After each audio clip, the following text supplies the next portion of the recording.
Hello and welcome back to another video with me, Meoni, for Final Fantasy XIV. Today we're continuing our look at the bicolor gemstones, or the shared fates in the new areas in Endwalker. For that reason, I have placed the title as Zone 2 spoilers. I won't be actually naming them until much later on when we update the titles of these videos in the future, but for now I want to avoid unnecessary spoilers. So we are in the second zone in the shared fate window, which is of course Favnir. And Favnir is, it's the first zone depending on how you choose, to actually go about the expansion, but on the actual menu it is the second zone, which is why we're using it here. I have blanked out the others as I did previously to prevent people from maybe clicking on the wrong video and spoiling the rest of it for themselves. So here we are in Favnir. So the first rank, then the first and second rank of the actual gemstone. By the way, the bicolor gemstone vendor is in Yedlimad, which is at the bottom of Favnir, as you probably already know, near the delivery Moogle. So this is at X25.8, Y34.7. So the first two ranks then of the shared fate, you'll get the all the crafted items, basically all of this stuff. And at rank 2, obviously, you've got the Favnir riding map. Then at rank 3, you've got the actual theme of this area, which is Divine Worlds, that you can get to add to your Orchestrion roll. And the other item, the one that we're going to look at in this video, is the Favnirian Dao. Dough? I don't know if that's dough or Dao.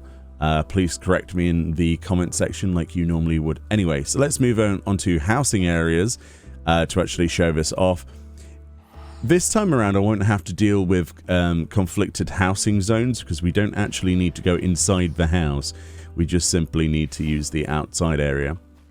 For this, it'd be a good idea for us to use the external area of the FC house, because it's a large plot. And I will probably be able to fit this in here. I say that, but I'm not so sure now. I might have to get rid of the gazebo. I'm not sure. Let's try this out. Are we actually at house? We're at house placement limit. Let's move that for now. Right, so this is a giant boat, essentially. That's what we have purchased. It's the Favnirian Dao, and it says outdoor furnishing. Nothing impresses the neighbors quite like a massive boat on one's lawn. I could not agree more. And it is absolutely enormous. I mean, look at the size of this thing as I plop it down. Holy moly. So let's go first person and try and fit this in the screen. It is raining and dark in the game right now, and probably not the best time to do this. Let's put it like that, and then have a look at it. Right, I think that might be the easiest solution. So the front of the boat then has this, well, I don't know what that is. It's like a bell or something, or a lantern. I do like the shape of these boats, though. They're kind of incredible. Oh, there's a bush in the way. It's, it reminds me of like a Greek sort of trireme sort of design at the front, in my opinion. And you've got this really interesting sort of horizontal sail. I like that a lot. It'd be cool to see somebody make this in real life. You know what I mean? It can't be too hard to recreate a boat in real life, can it now? It probably is. But yeah, and then at the back of the boat, you've got like, I don't know, what's that, a table and chair underneath an umbrella or something? Is that storage? I have no idea what that's supposed to be. And then you've got this sticky out bit. You've got a rudder, which is nice. And all sorts of bits and pieces. Let's see. I mean, look at the size of this thing compared to the size of a Makote. It's not a small item, and it is a physical item as well. So we can jump aboard, as you can see. So we can pretend we're like, I don't know, Captain Phillips. I'm the captain now. Yeah. Oh dear. It is a little bit pixelated. That's my one concern with this. I thought they would have probably, dealt with this a little bit better. Like, even at a fair distance, there's a lot of pixelation. You have to stand a long way away from this boat for it to look fairly decent, in my opinion. A lot of people will probably disagree, but you can jump all the way on top of this. It is a physical presence, at least. So that's good. I don't seem to be able to get onto that horn bit, but there we go. Can I get on top of the sail? That's a question. You probably can, to be fair. Let's see if we can get on there via the wall. Completely unrelated. Yeah, I think it's a very nice item. It's just, I'm not a fan of heavy pixelation. There you go. Managed to. Can we get past this thing? No? Okay. I presume you'd be able to get to the top of the boat. But there we go. But yeah, even at like this distance, I'm not so sure. It is cool though to have a freaking boat in your front garden. I mean, if you could change settings to look like water, I think a lot of people will probably use the ponds, right? They'll clip ponds together to try and make like a waterway for the boat. It could be really cool.